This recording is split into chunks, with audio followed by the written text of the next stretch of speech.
Hello, everyone. Welcome. It is the Our Turf Football Podcast. You have the three of us today. You have Kate, you have Sonia, you have me. I'm Dana, and we would normally have Lisa, but she is on her way to the Senior Bowl, ladies and gentlemen. So keep your eyes out for her, her posts and everything that she's going to have coming from you at the Senior Bowl here this week.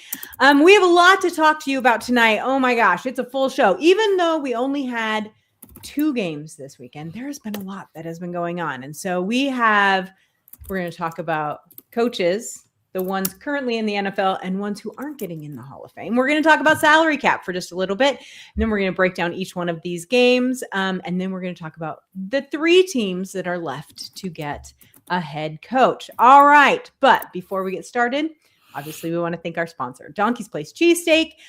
They have been our sponsor for 5 years. And like we say every week, they are the reason you do not have to listen to or see commercials during our podcast. So they have 3 locations in New Jersey, Medford, Mount Holly, and Camden. And then, of course, you can go to goldbelly.com.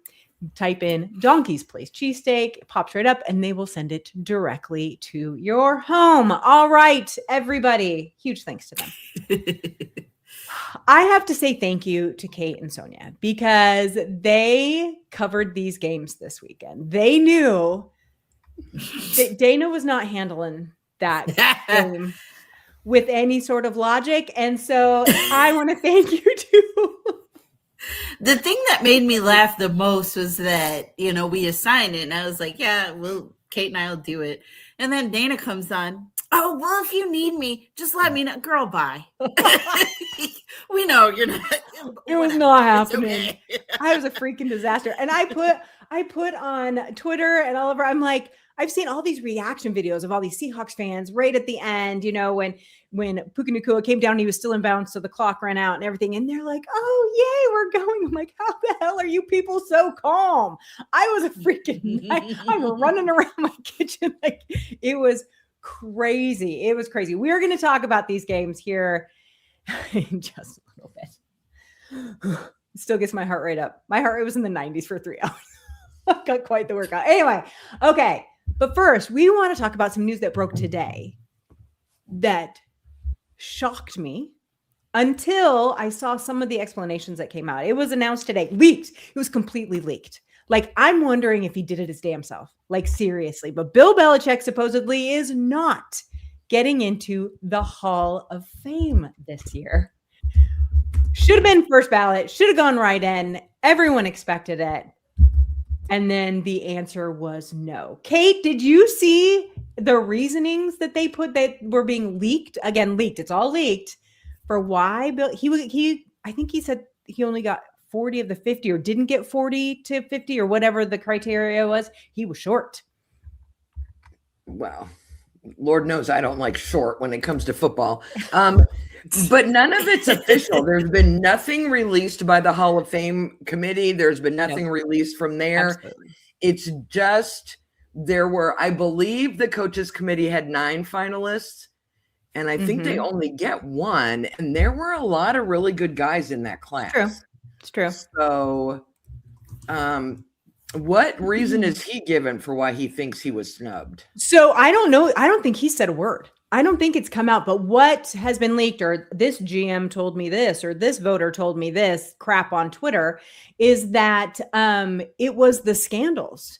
It was Spygate. It was the Deflategate. It was a whole list of things that made people say, wait a minute, do we want to reward him for this? Which is, it's crazy to me because of the record, right?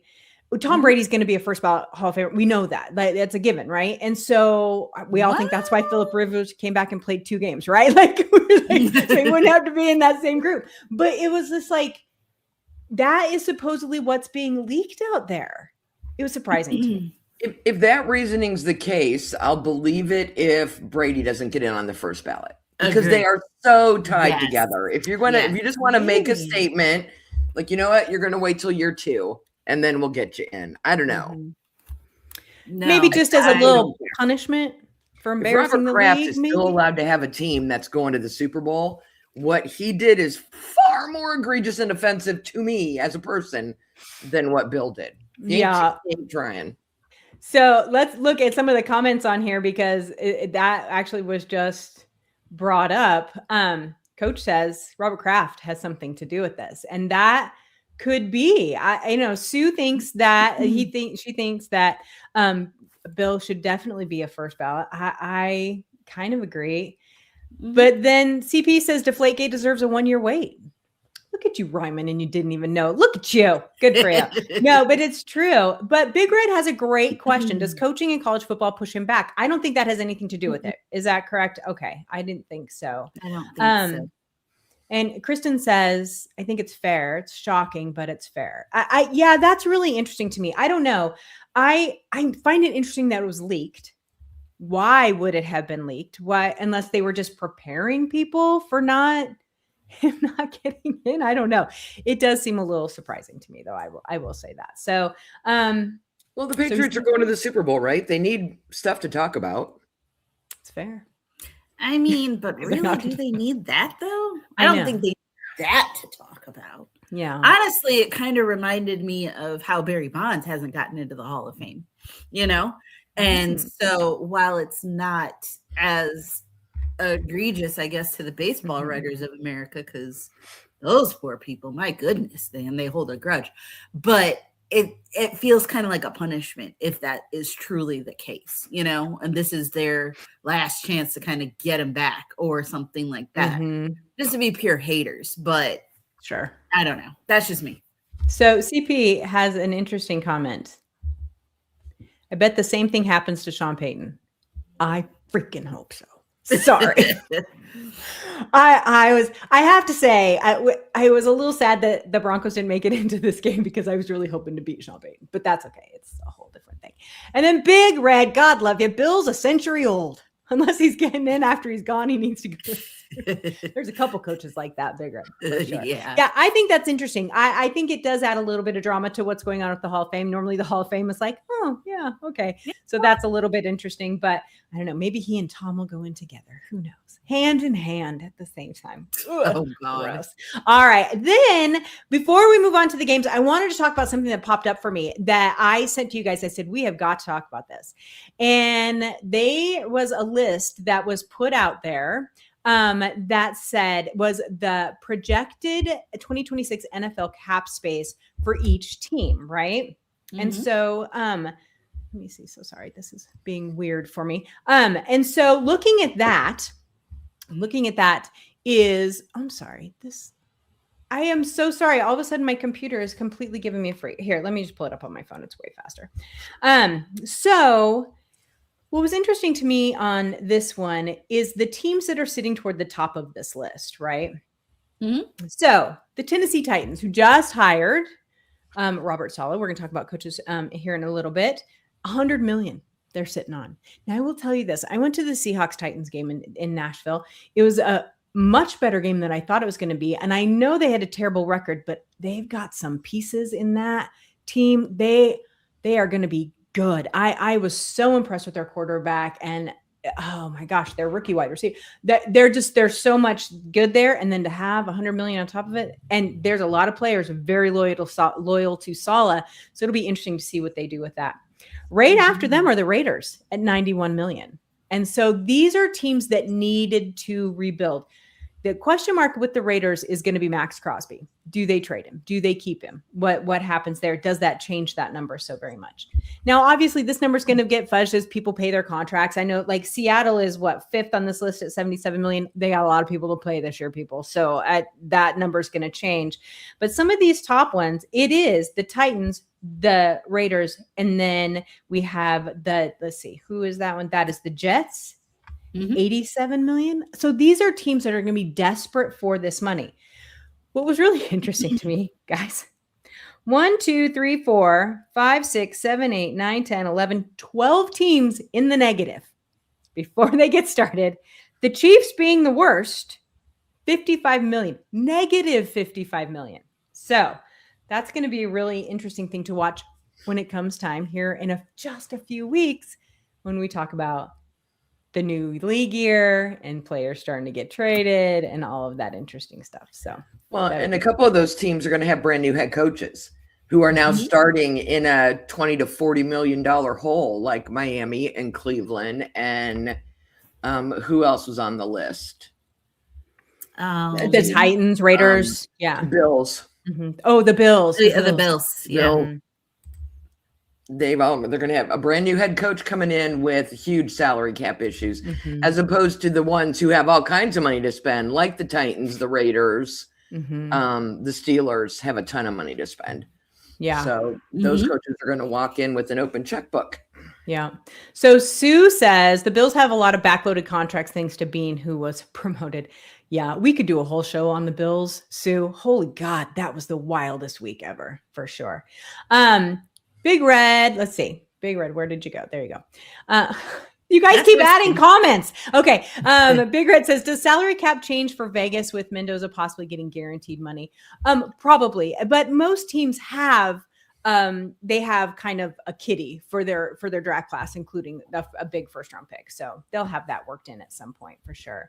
And then Kristen says, I'm excited to see what happens with the Titans. Was the defense their issue? They had a lot of issues on both. They didn't really have a run game. They struggled on defense. There was a lot of issues there. But what was interesting is they have those few bright pieces that if they build around, it could get turned around really quickly, really, really quickly. So anyway, so that's where we're at with the salary cap. Okay, let's get into these games. Sonia, you covered the first game, which was the Patriots and the Broncos. I watched the majority of this game. That's exactly what I was going to say, Kate. I understand it was snow, but God, that game was boring. It was kind of boring and a lot of missed field goals. That was probably the best thing to tweet. In our group, this is why you take the points, and I'm like, not if you're literally going to keep field goals, you might as well go for it on fourth down. If you can't hit a field goal, you might have. But that was in the beginning of the game before all the snow happened, so there was that. But it was a little bit slower paced, and shout out to Mr. Stidham. He had it going for a little bit there, and I was pleased. I was thrilled with that. But obviously he couldn't keep it going, and that's okay.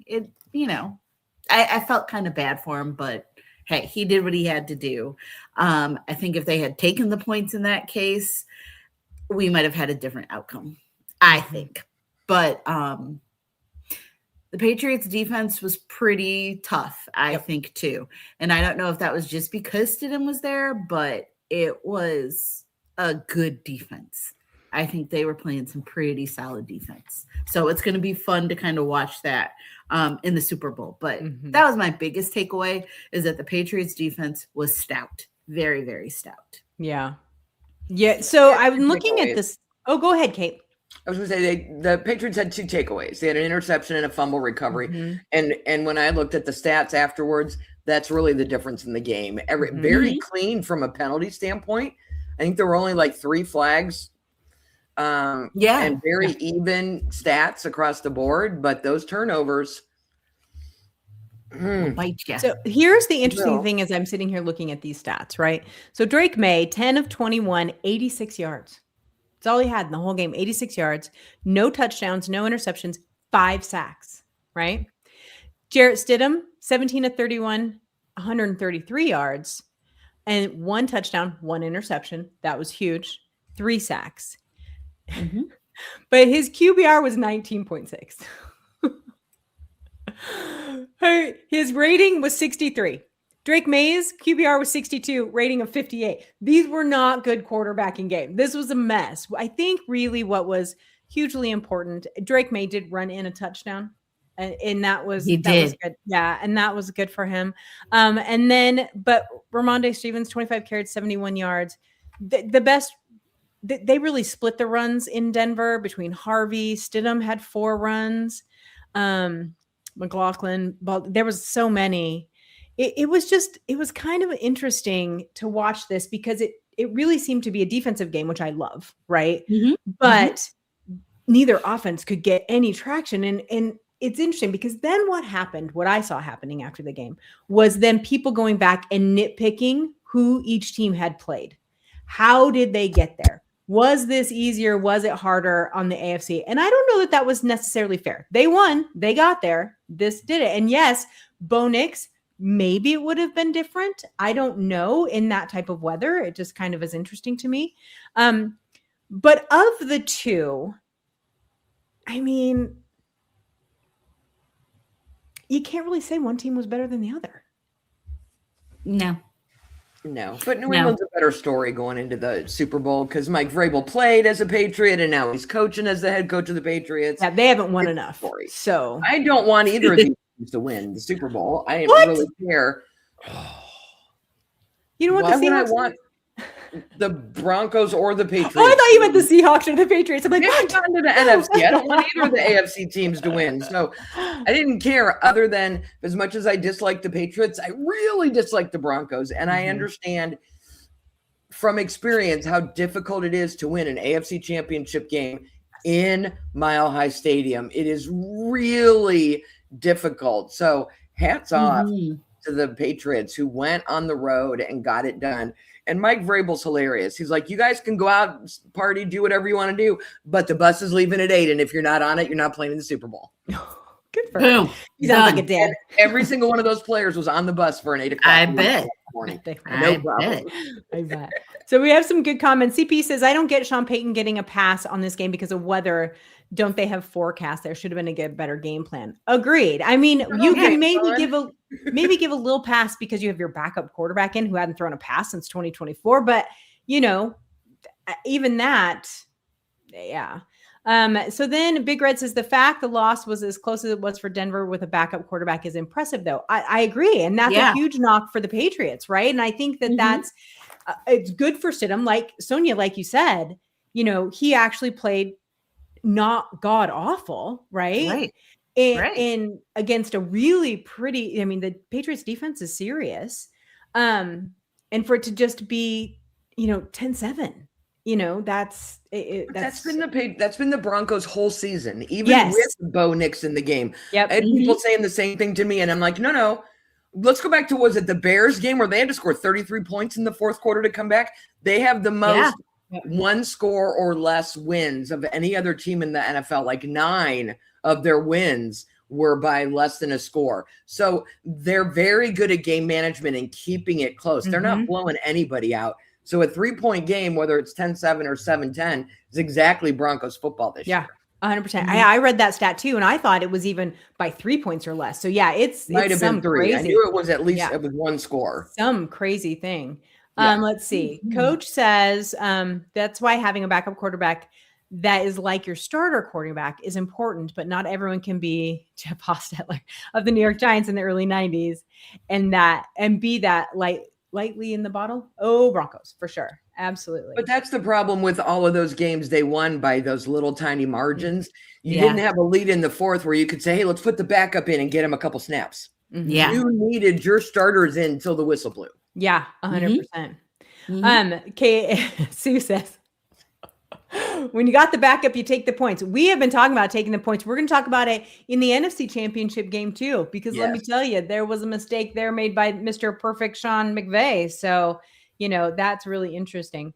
And then we have Sue says both teams were horrible before the snow even started. It really was. It wasn't, I think, because we have seen the Chiefs in there. And if you go back and look, the Chiefs or the Patriots have been in the AFC Championship games for like the last 12 years or something, one of the two teams. And so I think we're a little bit more high-powered offense, a little bit more of that is what we were used to seeing, and we didn't necessarily get from this game. And yet at the same time, both of these teams' strengths are their defenses. And so maybe we really shouldn't be all that surprised about it for sure. This one is from Big Red. Kickers will definitely be a priority for both Denver and New England in the draft. They're not the only teams. There's a couple for sure. All right. So let's move on to the NFC game. So we had the Los Angeles Rams were in Seattle for the Seattle Seahawks. The final score of that game was 27-31. This was the exact opposite of the AFC game. Kate, you covered this game. What did you see from it?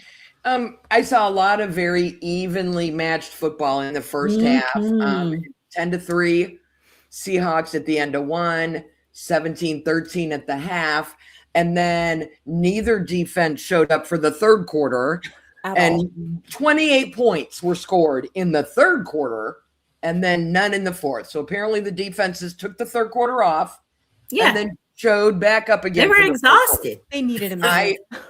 They were tired. Dana, I don't know how you handled it. I know your little watch was going off because your heartbeats were good. I was having such a hard time. My family's like, why do you care? And I'm like, I don't, but I do. But it's Dana's team. But if I root for them, I'm a jinx. So I had to go on one of my betting apps and put $5 on the Rams just to jinx it. Because I'm the worst jinx, and I didn't want it to be my fault by rooting out loud. Oh my gosh, how sweet of you! Thank you. Oh my gosh. I was not surprised at the amount of points the Seahawks scored. I was more surprised at their defense and how ineffectual really they were. The Rams had Matt Stafford threw for 3 touchdowns and like 300, almost 400 yards. That's what he does. Sam Darnold did the same. So my biggest takeaway from that is I've watched Sam Darnold play all season. And I watched him last year in Minnesota. I've watched him for a while because when he and Baker Mayfield were coming out, I liked him better in the draft for Cleveland because he's tall. And he played really well for Minnesota last year. And then he just imploded in the playoffs. And there was a little part of me that was waiting for that this year. And it didn't happen. It didn't happen. He played just fine. He made good decisions. His ball handling has vastly improved over what we saw in Minnesota. And I honestly, there's no way to know if it's just he's got another year and he's figured it out, or if it's the difference in how Seattle plays and the coaching and the game plan or whatever. That'll be a debate because all the people are like, the Vikings fans are like, we should have never let him go. But you don't know. Might not have worked. Would have gotten to this point at this stage. You just don't. So he was really the story of the game for me because I feel like that game hinged on, in Sam's head, is he going to make the mistakes he made last year? Is he worried about doing that? Is he going to try to do too much? And I just felt like he played a really smart game and really quarterbacked it the way you want your quarterback to quarterback a game. If quarterback a game. He was what I was worried about, and he did just fine. Yeah. So I retweeted this stat today because it didn't surprise me, but the numbers are kind of crazy. So the Seahawks have allowed 132 points in their 9-game win streak. So their last 9 games, right? 64 of those points were in the 2 games against the Rams. 68 were all the other 7 games put together. So this tells me 2 things. And some guy was trying to get all snarky with me. He's like, that's a Matt Stafford stat. Yes, it is. Sean McVay and Matt Stafford have that defense. I don't want to say figured out. I just feel like they figured out how to chess match them, right? Like they figured that out really, really, really well. Matt Stafford is the best quarterback in the league this year. So good for him for getting those points. The brilliance of it was, and the question mark, like you said, Kate, the question mark was, could Sam Darnold keep up? Now, he proved it that he could in the last game against the Rams of the regular season where they did win, but it took a 2-point conversion on the last second to do it, right? And so could they do that again? Now, obviously, they proved that they could. And it's interesting how McVay works against the Seahawks defense when no one else can figure them out for the life of them, right? And so I think that was really the interesting part and the stressful part for Seahawks fans and Rams fans because they weren't sure, could Sam Darnold keep up? Is the defense going to figure it out this time? All of that was really interesting. This was a brilliant game by 2 very good head coaches. And that's really what this one, I feel like, was lacking in the AFC Championship game. And no knock on those coaches. They're great coaches. It just didn't seem to have a plan where these 2, granted, 3rd time they played this year, I think that has a huge thing of going back and forth. I want to say this as a Seahawks fan, I'm insanely proud of this team for lots and lots of reasons. But number one, that they had to play 2 division rivals to actually get to the Super Bowl. They didn't play anyone outside their division in the playoffs, and they managed to do it. And that is so hard. You guys know how hard it is to play division games. Even if the team is crap, you still worry about them because they know each other so well, right?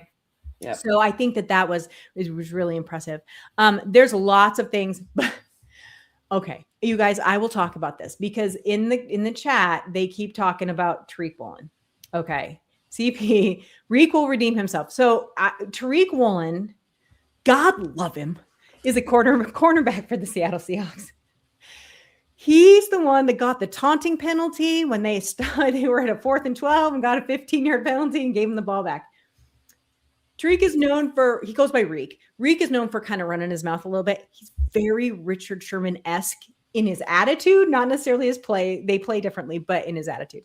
And so I laughed out loud. Everyone was so pissed. I literally laughed out loud. The reason for 2 reasons. Number one, it was the stupidest play or the stupidest call. They should have never thrown that flag. Those teams were basically just jawing the whole game, yelling at each other. They are pushing and shoving. And you're going to call that when he's not even yelling at one person. He's just yelling at the sideline. He had been warned. It was bonehead. I get it. But you know what? I love that chip sometimes. I love that chip. And I know a lot of people were really mad at him. He put out an apology. He's like, you still love me? I'm sorry. I promise I won't do it again. He's a good kid. So they were all asking me, Dana, you have to say something. So, all right. So I did. Let's go back to, there's a lot of comments about this one for sure. So Big Red says, West Coast battle for the NFC Championship. The NFC West was undoubtedly the best division in football this year. Sue says, that was a good game. Love both teams. Made me like football again after the early game. Well, we're glad we could bring him back around. But Kristen, my darling, says, one of the most stressful games ever to watch. Seahawks fans, they get me. For some reason, those games don't stress me out as much as the Niners games, but that's because I really, really hate Niners. Defenses in that game were like a marching band in a high school game. They took the third quarter. Yes. As someone who was in the marching band in high school, I love that, Big Red. That's the third quarter off. Your point about Darnold, there were lots of comments. Sue says being drafted by the Jets ruined him for a good few years after being called a bust. Yeah, and he was in the Panthers for a year, right? Too, and they were a hot mess. He went from the Jets to the Panthers to the Niners to the Vikings. Seattle is his 5th team. Yeah, he found a home. About that class. He and Baker. It took him and Baker both a couple teams to find where they were going to be. I think Sam will be fine and happy in Seattle for a few more years. Yeah. Big Red says, is Darnold Seattle's version of Matt Stafford, leaving a mid-team to win a championship? Okay. I'm going to say no because Stafford's asked to leave. He was like, I would like to leave now. Thank you. And he went to the Rams, and that just clicked. I'm so happy for him. I am too. He is a really nice man. He's so cool. But I think Sam's case, he just left. Like, not left, but he just had to. They let him go. They kept letting him go. They moved on. And so now he finally found a home, I think is what we've got there. And the interesting thing about this too, and I swear to God, we're not going to talk about the Seahawks the whole time. I could. I'm doing an hour podcast tomorrow about the whole thing. But the thing of it is that with Sam Darnold, is that team had his back from the get. Like anytime anyone would say anything, his teammates, I mean, Ernest Jones told everyone they could F off if they didn't like him. You know what I mean? It was like a thing, right? And so that was really, I think maybe he hadn't had that in a long time. That's the whole team believed in him. And the interesting thing is, I don't know that he ever felt like he was settled, that this team wants to keep me here. Maybe that's the first time he's felt that in Seattle. He's certainly not going anywhere now. That's for dang sure. CP says Darnold passes the tall test too, and then says, sorry, that was a Lisa joke. Yes, it was. All right. Bob says Matthew Stafford played an incredible game. I think the fact that Darnold won the game for the Seahawks should end any doubts. It does for me. I agree for sure. And Coach just is all about Seahawks, which I love. Thank you so much. All right. So Big Red wants to know, where's the Super Bowl being played? The birthplace of Cleveland Kate, Santa Clara, California. I'm telling you, the fact that we get to go play on the Niners Stadium just makes me so happy. I mean, I get it. I totally get it. All right. Okay. So Kristen says it's going to be sweet to beat the Patriots on the 49ers. Yeah. And then Karen. Oh, hi. Karen says, congratulations, Seahawks. I know you're happy, Dana. That is my nephew's grandmother. So thank you, Karen, so very Aw. much. So very much. All right. So Dana, do you yes. think the Patriots are watching the Seahawks-Rams game film from their last two meetings to figure out what to do about that defense? I do, but they don't have Matthew Stafford or Puka Nacua. So I think it's going to be a waste of time for them. And that's not a slam on Drake May. He's young. They just don't have the same, it's not the same talent level out of those two, obviously, right? Yes, Drake May was in the running for MVP too. Also, MVP also, but it's just a different level. And there's, and again, that's no knock. Give him 5 more years. He could be right there, right? It just is experience and taking that pressure and all of that. I do think that any Seahawks fans or any media members, I'm seeing it a lot, that are overlooking. They're like, oh, there was a bunch of Seattle's going to win by 60. No, they're not. This Patriots defense is serious. And they are a defense we haven't seen before. Seattle hasn't seen before. And so I think that we need to remember that we just kept playing the same teams over and over again through the playoffs. And so this will be new. But I do think that they're definitely, up to the task for sure. And Vrabel's an amazing coach. And so he will definitely come up with things, I think, they're really important. If you guys, Sonia, I'm going to start with you. Looking at the playoffs and everything that happened through the playoffs, I think that a lot of people were rooting for the Bills to kind of let that be this year. I think that a lot of people didn't expect these two teams to necessarily be the last two standing. Is there anything that you saw over the playoffs or even going into the Super Bowl that either surprised you or that maybe you wish had happened instead? I kind of feel bad for the Bills, I guess is what I'm saying. I kind of do. I mean, actually, they had it right there, but you can't turn the ball over. And Josh Allen knows this, right? Like, he has to. So that was probably a big surprise because, at the beginning of the season, we all thought that the Bills would be there. And unfortunately, they weren't. But again, you can't turn the ball over. Right. And I think that was probably my biggest surprise. I think the thing that I liked the most was that it was new teams in a way. So that was kind of cool too. Yeah. What about you, Kate? I was more surprised by the teams that were not back in the playoffs this year than I was the teams that were there. Although I love what the Bears were able to do this year, and they got, past the Packers. They had to play a divisional team in that wild card round. I think they learned a lot. I think it'll be they'll definitely be a favorite in that division for next year. But I am so bummed for the Bills because I just am convinced now that they're cursed. Like, I lived there during the Scott Norwood years, and just with everything going on, I don't know. Maybe Joe Brady will be able to figure out what that curse is next year, and maybe Josh Allen will spend some time with the sports therapist and figure out what's going on behind here and quit trying to do too much and let his teammates do some things. They've got cap space issues, so he's not going to get a lot of help. But they were my biggest letdown because that's a team we've talked about the last couple of years that they can't get by. They couldn't get by New England when Brady was there, and then they couldn't get by Kansas City, and you got rid of Kansas City, and you couldn't even get to New England because you couldn't get past Denver. Yeah. So I'm sure Bills fans are as equally unhappy as I am with the performance. Definitely. Few comments. Sue says, if Drake wins, I'm going to puke. Okay, that's fair. All right. And then CP says Drake can't make the same throws that Stafford can. I agree with that too. Stafford's got a gun. This is not funny. Big Red, this is not funny. And I might put you in timeout now. If the Seahawks can run the ball on the goal line in the Super Bowl, for the love of God, don't pull a Pete Carroll. Don't worry. That will never happen again. I promise you. Let's see. Coach says, I need the Seahawks to play bully ball against these Pats. There's a lot of people rooting for the Seahawks. These aren't even Seahawks fans, people. I'm just telling you right now. So this one is a good one from Peter. Sam is the first quarterback from the 2018 class to make a Super Bowl over Josh, Lamar, and Baker, which proves that you need more than one individual to make a Super Bowl. And we have talked about that. You guys know I think that.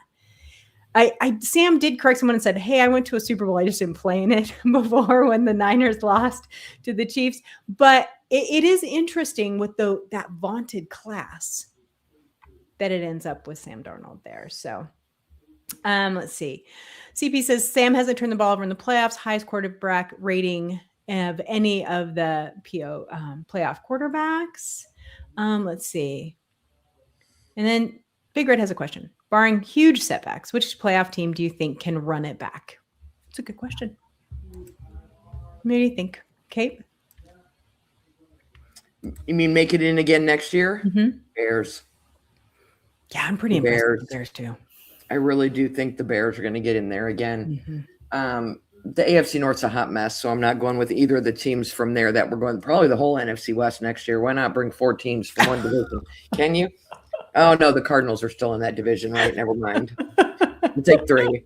I think the Bears are. Bears are your pick. I think, yeah. Yeah. Sonia? I'm not saying the Bears. I'm sorry, that's your division. She's like, forget it. But it probably will be them again. If I had to look, I think both of these Super Bowl teams will. But I think you guys are right about the Bears, Sonia. I don't want to say that for you. I'm so sorry, but yeah. It's okay. The Bears are very impressive. I don't know that there'll be enough change with the Giants or the Cowboys or the Commanders, so probably the Eagles again, maybe. Although no one seems to want that offensive coordinator job. That's a whole conversation too. That's interesting. Yeah, I think that's true. Yeah. And it seems our comments, they like the Broncos and the Bears also in our comments. Okay, so speaking of coaches, let's get to that since we're running just a little over, which I know how much our chat loves it when we run over. So there are 3 teams left that still need a head coach. The Bills came out today and they're promoting Joe Brady to come up to be their head coach, which was kind of a given. I mean, people were talking about that like crazy. But so far, let me run these down a little bit. Let's see. Harbaugh was it for the Giants. Good Harbaugh. He's still the good Harbaugh, by the way. Jesse Minter for the Ravens. We have that one. Stefanski went to the Falcons. Kate, remind me, I have a question for you about that. Let's see. Robert Saleh, we talked about, is going to the Tennessee Titans. Joe Brady with the Buffalo Bills. Let's see. Jeff Hafley is now the head coach of the Miami Dolphins. I have to say, I didn't even know who that was. I'll just say that. Mike McCarthy. God love him. He got all teary in his press conference today for the Steelers. All right. So now we have the ones that are, we have the Browns, we have the Raiders, and we have the Cardinals. So, Sonia, when looking at these coaches, which one, other than Harbaugh, do you think is a home run? Who do I think is a home run is definitely Jesse Minter. Definitely really? Jesse Minter. Tell me more. To the Ravens. He grew up in that system. And so I think he has a familiarity. He is a sharp defensive mind. Had the Chargers doing some really cool things on defense. And, that's the bread and butter of the Ravens is their defense. And so I think you get him back. You've got Lamar, even though he is kind of, in a interesting spot. But I think if you get maybe some new blood in there, I think the Jesse Minter hire is fantastic. That was my favorite. Oh, I love that. Kate, what about you? I want your guys' thoughts on these coaches. Then we'll talk about the 3 that no one wants the jobs for yet. We'll see how that goes. But so where are you at with these coaches? I love Robert Saleh to the Titans. I do too. The thing I'll say about the Jesse Minter deal is I think for me, it means the Browns need to lean on Jim Schwartz. They need to have a defensive coordinator at the helm to combat what's going to happen with Baltimore in that division. But the Robert Saleh, I thought he got a raw deal at his last job. When the Jets, when they got rid of him, that was a whole hot mess. I love him taking over the Titans. I've never been a Brian Daboll fan. I don't know why you hired him as your OC, Robert, but prove me wrong. Right? Between the pieces they have, the cap space they have, and then bringing Saleh in, I think we could see a really big turnaround with the Titans next year. So I agree. I think we talked about how Robert Saleh got a raw deal in the Jets. All of us talked about that. I'm pretty sure. Yeah. Yeah. I like this too. Stefanski is interesting to me. Were you surprised, Kate, that he got another head coaching job so quickly? Because it didn't. Everyone was like, "Yep, he totally deserved that." He was coach of the year twice. Like I get it. They've. So what I think we saw with quite a few owners is they scapegoated some head coaches this year. Instead of giving Kevin a pass and using the quarterback room problems again, because every time our owner says that, we all talk about the Deshaun deal, which was not Kevin's deal. Right. It was Andrew Berry's deal, and that was Jimmy Haslam's deal. So I was not surprised that he got hired right away. I was surprised that he took Tommy Rees with him to be the offensive coordinator, and I was surprised that he wants to coach in the division Baker Mayfield plays in. So those were surprising. He'll get to play Baker twice a year, and Baker's all salty about that. With I left town, you didn't even call me. I guess I'll see you twice a year now. Apparently, Baker has still not grown up and is the same Baker we knew and loved when he played here. He makes it fun. So that division will be fun. If nothing else, it will be fun. I knew he'd get another job. That's not the team I thought he would have ended up at. But yeah. For sure. I have to put this up there. Peter says, on the Bills curse, Diggs leaves and he makes a Super Bowl. LOL. I think you're kind of right. CP reminds us McDaniels is going to the Chargers. Hipster homebrewer is going to go play with evil Harbaugh. Okay. How many nicknames do we need on one team? We'll just keep playing with that. So, Sonia, looking at the three teams that are left. So once again, we have the Browns, the Raiders, and the Cardinals. Lots of turmoil, lots of question marks around ownership, lots of question marks around who's. I read something today that said it was leaked that one of the interviews that they had, the interviewees said, I had no idea who was actually in charge because you had Brady and you have this and you have that and all these things going on. Cardinals, they can't tell you what they're going to do with their quarterback situation. And the Browns have there's a lot with these three teams. So looking at who the three teams that are left, which job do you feel like is the most attractive? Which job is worth their time? That sounds horrible because it's always amazing to be a head coach, but you know what I mean? Mm-hmm. It is always amazing. And I'm going to have to say the Browns, and that might be a little surprising because I think that they at least have a little bit of, they have a defense. Miles. You got Myles Garrett. You got a great defense. And, even though you have like 20 quarterbacks, you had something good with Shedeur. So I think you got some pieces. He was named to the Pro Bowl today. Yeah, by default. I love me some Shedeur, but what? Did everybody else say no thank you? And he was their 20th choice for the prom? I'm like, don't. No.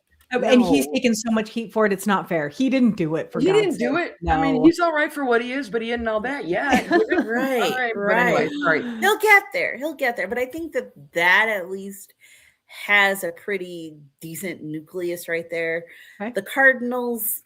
What are they going to do with quarter? There's like a lot of questions there. Yeah. There's a lot of questions. And then if the Raiders, if you can't figure out who's in charge. Yeah, that was really interesting to me when I read that. Yeah. That makes you go, I mean, because you have Davis and then you have Brady and then you have I can't remember. I always say his name wrong and I apologize for that. Like, who is in charge there? What is happening? Right. And I will say this though about the Raiders. So they have Brock Bowers, they have Austin Jones. They might have Max Crosby. They have a few players in there, but it just seems like management is just a disaster. I don't know. Right. I don't know. Kate, of the three, which one do you think is the most? I like the Vegas job, and I kind of. If they go offense, because they're going to get the first pick in the draft, they're going to take Fernando Mendoza. They got a ton of cap space. If somebody like Mike LaFleur, the Rams offensive coordinator, or Matt Nagy from the Chiefs, or even Clay Kubiak, the other Kubiak, if they can get a good up-and-coming offensive coordinator in there to work with Mendoza, and they've got some money to build some things, their crazy owner and Tom Brady are like a secondary problem. I think for a coach, your first problem is what you have on the field. And you're going to get, while I was not a huge fan of Mendoza throughout the season, I thought he was overhyped. he played really well and he won a national championship and he's tall. So I can't argue that he should go. He just shouldn't come to Cleveland, but he will be fine with the Raiders. He'll love it out there. And so if I'm a young coach and I'm looking for a place to make my mark, that Raiders team has the opportunity for me to have a little bit of say, to talk, especially with Tom Brady, and have conversations about the quarterback position and what you want to do. Tom understands that you need to get them help, right? So there shouldn't be fighting about what to spend that money on. It should be to get them some offensive weapons. You got Max Crosby, you pay him, you keep that defense and leave him alone. Yeah. So, I was thinking too about Arizona. It's like how, I don't want to say unappealing because they do have some pieces. I mean, you know, they have Marvin Harrison Jr. They have some play, but you have to deal with your injury prone, overturned pro, not very good quarterback who's getting paid way too much. And then to only have, I think they have like 18 or $20 million for their cap. I mean, they're going to have to dump some of this. They're going to have to get rid of it. So there's why it might be less turmoil, maybe in ownership. I don't know. Maybe we just haven't heard. I thought everything was peachy up in Buffalo until this last week. So who knows? But, and so you just don't have a lot of capital. You don't have a lot to take there. That would be really hard. It's going to have to take someone really strong and someone hopefully who says, you need to give me 3 years. You cannot one and done me. And the Cardinals are notorious for one and doneing their. I mean, they gave Gannon a few extra years. They did. But it can't be a first timer. They need somebody who's got experience, who can command that locker room and who can start fixing. Jacoby Brissett was their quarterback this year. And he didn't. When I ask people who the Cardinals quarterback is, they're like, isn't it that Kyler Murray guy? I'm like, do you know he didn't play this year? Yeah. I mean, he played for a minute, but yeah. That whoever they bring in has to be somebody with more experience, and they need to, in this interview process. And if I'm Mike McCarthy or whoever these guys are that are still, well, Mike's got a job. Mike got a job. Whoever these guys are that are looking for head coaching jobs that have been head coaches, that's my first question in the interview. What is your plan for the quarterback situation? Yeah. Because if I don't like your answer, I'm out. Yeah. I'm out. Because that's the question. It's so hard for these coaches to come back. And we've seen it with so many of them come back from a bad stint on a bad team. And so they're starting to avoid that. People are talking about Clint Kubiak and, you know, he called such a great game in the NFC Championship. They're like, he's going to get hired away. He's not going to want any of those jobs. I just don't see, I don't know. For some reason, I feel like had the Bills job or even the Falcons job or some other job had been still there, maybe, but I just don't think he's going to go in division. I don't think you do that. Would I blame him for taking a head coaching job? No, but still, I just don't see that would be enough of a pull. Maybe the Raiders. I don't know. I'm looking at the tracker on NFL.com. They have a interviews tracker of who all has been requested and whatever. Everybody. And there's a long list for the Cardinals, but the two names that jump out at me are Vance Joseph, who's currently the Broncos defensive coordinator, so but he has been a head coach, and Ricky Morris, who got let go from Atlanta. They're the only two people on the list who have been head coaches before. And I said this to you before we started the show, but it seems like a lot of these teams are like, is he under 40? If he's under 40, hire him. Is he under 40? And that's not going to work for some of these teams. And really, the three that are left are really good examples of that. Steeler Nation is appalled at the Mike McCarthy hiring because they wanted another under 35 guy that's going to be there for 20 years.